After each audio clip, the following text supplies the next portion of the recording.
threatened and or pending litigation, to seek advice of counsel for negotiations and for personnel matters, and for the board to fulfill its administrative and quasi-judicial functions. Is there a motion? So move, Vice Chair Roberts. Thank you, Vice Chair. Is there a second? Second, Mohammed. Savage. Thank you, Commissioner Muhammad. Before we close the meeting and vote on that, do any members of the public object to us closing the meeting?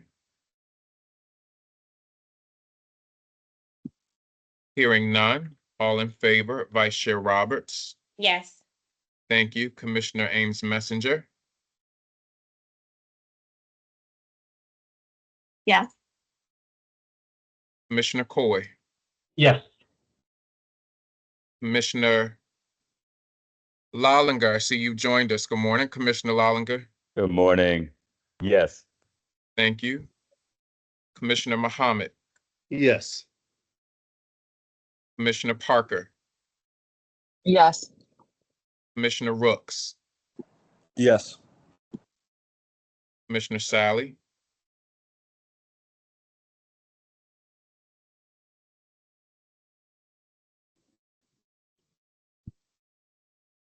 Commissioner Sally, are you in favor of closing? Yes, I am. I'm sorry, there's a little bit of technical. Thank you. Have any other commissioners joined us? I'm also in favor. That motion passes with 9 in favor and 3 absent. The board will now move into closed session. Those members who are stakeholders and members of the public, you can just hold tight here in the link that you currently are in. The board is going to move into a different link for closed session, and we will return after we meet there. Thank you. Board members, please go into the closed session link now.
Good morning.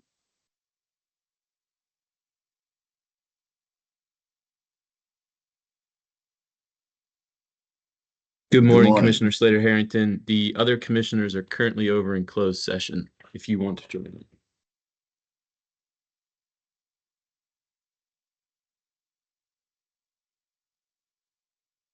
Oops. Be right back.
Good morning, everyone, again, and thank you all, members of our public, all of our stakeholders who have been patient as we were in a closed session. Just also for awareness, our meeting schedule is a bit lighter during the summer, and so we just wanted to make sure we took some time to do the board's diligence in having some discussions as that is necessary throughout these summer months. But thank you all for your patience. I just want to take a roll to make sure that we have a quorum. Vice Chair, are you with us? I am. Thank you. Commissioner Ames Messenger. Are you with us? Commissioner Coy, are you with us? Commissioner Coy, present. Thank you. Commissioner Kenyatta Bay, are you with us? Kenyatta Bay, present. Thank you. Dr. Lallinger? Reading Lallinger, present. Lallinger. Forgive me. Thank you. Commissioner Muhammad? Muhammad, present. Thank you. Commissioner Parker? Parker, present. Thank you. Commissioner Rooks? Commissioner Rooks, present. Commissioner Slater Harrington? Present. Thank you. I'm also, that is 9 present with 3. Commissioner, okay, Ames Messenger, I see you. So that's 10 of us present with 2 Apologies. absent. It's 10 present with 2 absent. We do have a quorum. Is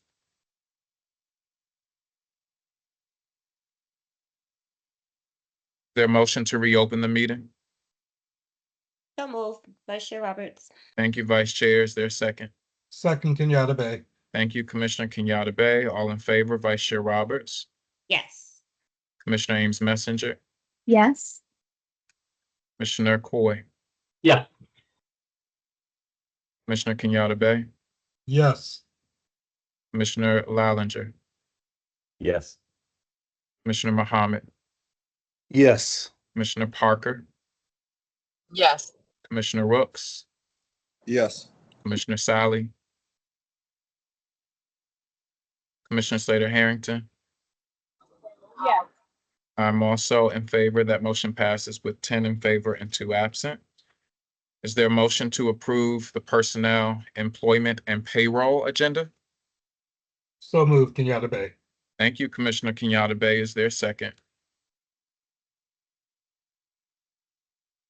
Second. Messenger, second. Thank you, Commissioner Muhammad. All in favor, Vice Chair Roberts, Yes. Commissioner Ames Messenger, Yes. Commissioner Coy, Yeah. Commissioner Kenyatta Bay, Yes. Commissioner Lallinger, Yes.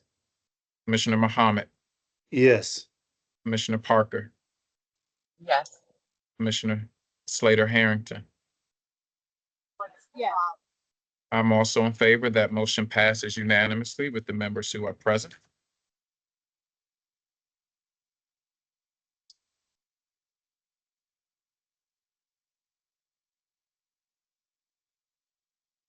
We will now hear from our Chief Human Capital Officer, Emily Nielsen, regarding the PEP agenda today. Thank you, Chair McFadden. Good morning, everyone. If you are being recognized on today's PEP, please feel free to turn on your camera so that we can recognize you. From the Office of the Chief Academic Officer, appointments recommended that Jessica Federley, currently Academic Content Liaison Literacy, be appointed Director, School Success Liaison Deployment and Development, effective July 10th, 2024. Recommended that Michael Turlick, currently Educational Specialist 2 Mathematics, be appointed School Success Liaison Mathematics, effective July 10th, 2024. Now from the Office of the Chief of Schools, appointments. Recommended that Marquise Duarte, currently Chief Academic Officer with Anne Arundel County Public Schools, be appointed Instructional Leadership Executive Director, effective July 15th, 2024. Recommended that Mia Harper, currently Assistant Principal with DC Public Schools, be appointed Assistant Principal at Johnson Square Elementary, effective July 17th, 2024. Recommended that Darylyn Harrison, currently Director of Operator Support, River Rouge School District, be appointed Principal, Baltimore Leadership School for Young Women, effective July 10th, 2024. Recommended that Dana Koinu, currently Assistant Principal of Baltimore County Public Schools, be appointed Principal at Green Street Academy effective July 10th, 2024. Now for the CEO notification from the Office of the Chief Academic Officer, a reassignment. Tiffany Whitaker, currently Coordinator Literacy Coaching, be reassigned Coordinator Literacy Coach Development effective July 10th, 2024. From the Office of the Chief Executive, a reassignment. Samuel Rather, currently Director Equity Centered Principal Development, be reassigned Senior Principal Coach effective July 10th, 2024. And from the Office of the Chief of Schools, an appointment. Susan Wheeler, currently Interim Instructional Leadership Executive Director, be appointed Instructional Leadership Executive Director effective July 10th, 2024. Luis Lima, currently Interim Principal at Coppin Academy, be appointed Principal at Coppin Academy effective July 10th, 2024. And reassignments. Camille Basoko, currently Assistant Principal at Reginald F. Lewis High School, be reassigned Assistant Principal at Academy for College and Career Exploration effective July 10th, 2024. Ivana Pirelli, currently Assistant Principal at Academy for College and Career Exploration, be reassigned Assistant Principal at Baltimore City College effective July 10th, 2024. And Stacy Ann Saxton, currently Assistant Principal at Fort Worthington Elementary, be reassigned Assistant Principal at Furley Elementary effective July 10th, 2024. Congratulations to everyone on today's PEP. Yes, congratulations. Thank you, Chief Nielsen. Congratulations again to everyone today.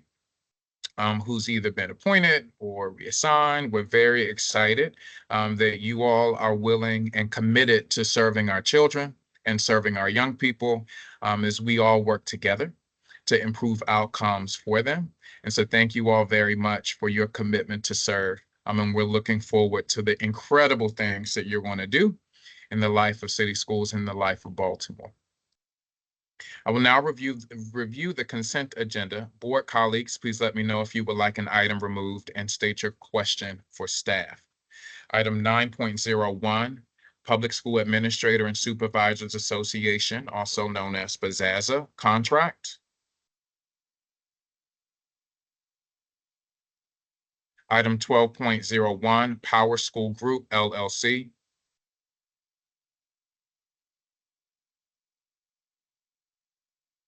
Item 19.01, Mayor's Office of Employment Development, Mayor, City Council of Baltimore, and Youth Opportunity Academy.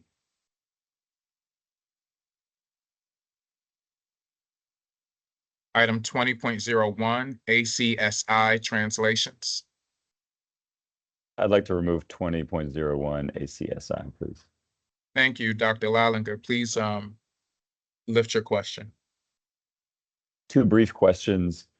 One, just wanted to get some clarification here on the scope. I see that there's going to be in-person interviews and meetings with administrative offices and external individuals and organizations. I want to make sure that also includes actual students and parents who have experienced the system. And if that is the case, I would like to know whether or not ACSI has capability in the various languages that we have represented here in city schools. And I'll keep it to those two questions. Hello again, Commissioner. Andre Riley, Executive Director of Communications. First, ASCI does have capability in supporting us in all of those languages. They're currently a language access vendor for the district, providing translation and interpretation services in all of those languages. Yes, we will be meeting with different groups of parents and families and staff, both collectively and individually. That's a big part of our work. There are certain groups that can contribute to the work, but we need to drill down a little deeper down to the individual. So that is part of the requirement of the RFP. And I would just add that Andre would add just quickly, hello, Chief Hyde Hubbard, Office of Communications, Engagement, and Enrollment.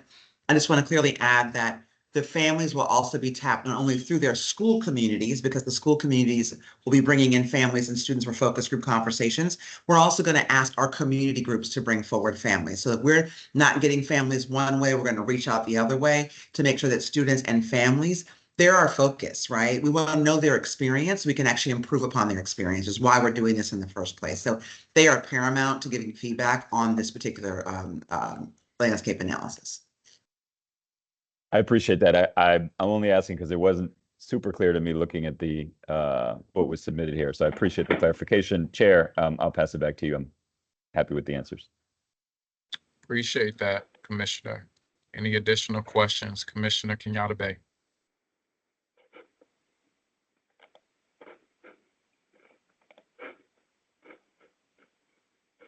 You're muted, Commissioner. We do have a full presentation coming up on this item. Am I correct? Or do we have a full presentation on this item? This is something that has reoccurred constantly, and I just want to make sure that the public is clear on our efforts here. That's why I wanted to know whether there is a communication coming out as to what is being afforded and, you know, the questions that the public may have. Yes, we're more than happy to send out communication to families after we get this started. We did not plan for a full presentation today, but just to quickly set context for public since they're listening to this, we recognize as a district that we are becoming very multilingual and need to be able to conduct business with our families in various languages. That's from the schoolhouse to the district office, to very different offices like transportation, our food nutrition services, our mental health, our special ed. Everything, we need to look different as a district as to handling multilingual families in a better way with more respect and humanity and honoring their culture and history as they come to the district. And so we are doing this landscape analysis, Commissioner, to make sure that we understand what we're currently doing well and what we're not doing well, looking at best practices across other districts as well as our own and replicating those and creating standards of operation. For example, if a school has a certain percentage of a language spoken, then there needs to be a requirement that we have staffing there that accommodate the language. However, I can't get to those recommendations and next steps until I understand where we are currently, how we are doing well or not well, improving upon that, looking at research across the country a little bit and seeing what they're doing well, because this isn't brand new, it's just newer to us, right? Mm-hmm. And we have to recognize that we are not serving our families in the way we are supposed to. So this is why they have this contract. I also want to just acknowledge it's the end of our ESSER funding as well. So being able to approve this today is really critical for us, because if we have this money now, it's an opportunity to sort of close this out this school year and come up with a really beautiful implementation plan. And it won't all change overnight. I just want to be clear about that, right? Mm-hmm. But when we finish our landscape commission, we'll come back and share what we learned from the landscape analysis, right? To the board, to the public.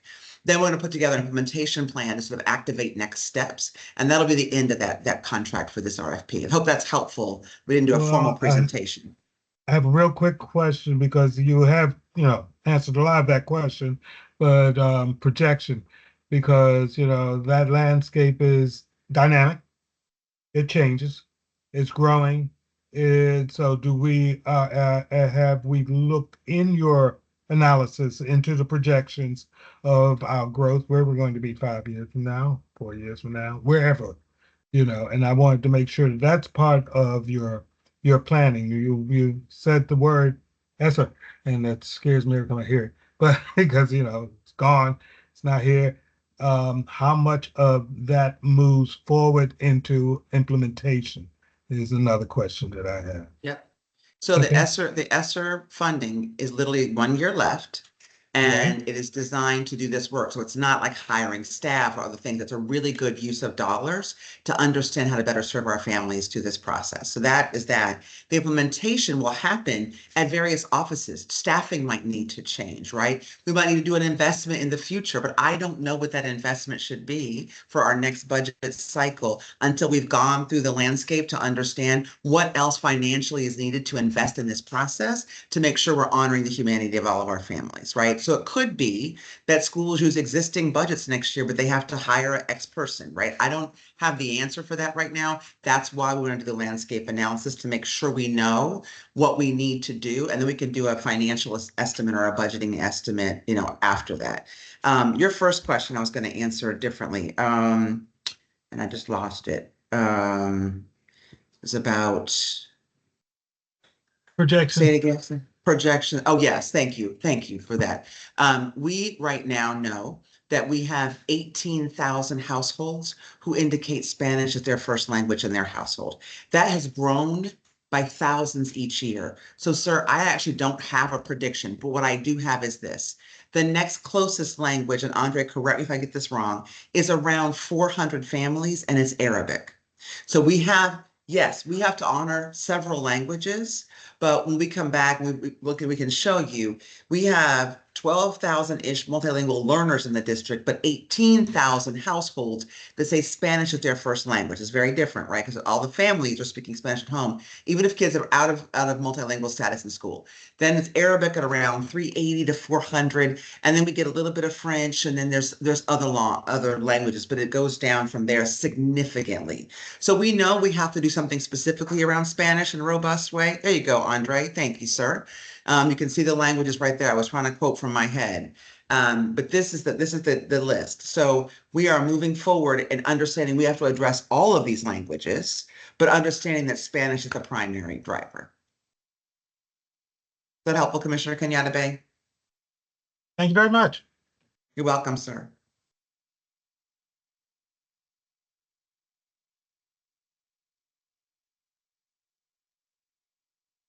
Thank you. Are there any additional questions? Hearing none, is there a motion to approve the consent agenda? So moved, Roberts. Thank you, Vice Chair. Is there a moved. second? Is there a second? Thank you, Commissioner Slater Harrington. I hear you. All in favor, Vice Chair Roberts, Yes. Commissioner Ames Messenger, Yes. Commissioner Coy, Yeah. Commissioner Kenyatta Bay, Yes. Commissioner Lallinger, Yes. Commissioner and Doctor. I'm going back and forth with both of them. Commissioner Muhammad, Yes. Commissioner Parker, Yes. Commissioner Rooks, Yes. Commissioner Slater Harrington. Yes. I'm also in favor. That motion passes unanimously with the members who are present. Thank you all. Notice of upcoming meetings. There will be an executive meeting of the board on Tuesday, July 23rd at 3:30 p.m. It will be, we're encouraging all members to be present in person, but there are options if you are unable to. The board will next meet in public on Tuesday, July 23rd, the same day at 5:30 p.m. 200 East North Avenue in our headquarters building. But that is also a hybrid meeting. There is a special board meeting scheduled for Tuesday, August 13th at 9 a.m. And then the next full board meeting will be on Tuesday, August 27th at 2024. And I believe that is close to the vice chair's birthday. Yes, it I think that is. time. Very close. Extremely close. Is there a motion to adjourn? So moved, Roberts. Thank you, Vice Chair. Is there a second? Second, Kenyatta Bay. Thank you. Are there any members opposed to adjourning? No, sir. Hearing none, we are adjourned at 10:22 a.m. Thank you all. Have a great rest of your day. We look forward to seeing everyone very soon. Have a great day. Thank you. Thank you, sir. Peace. Thank you.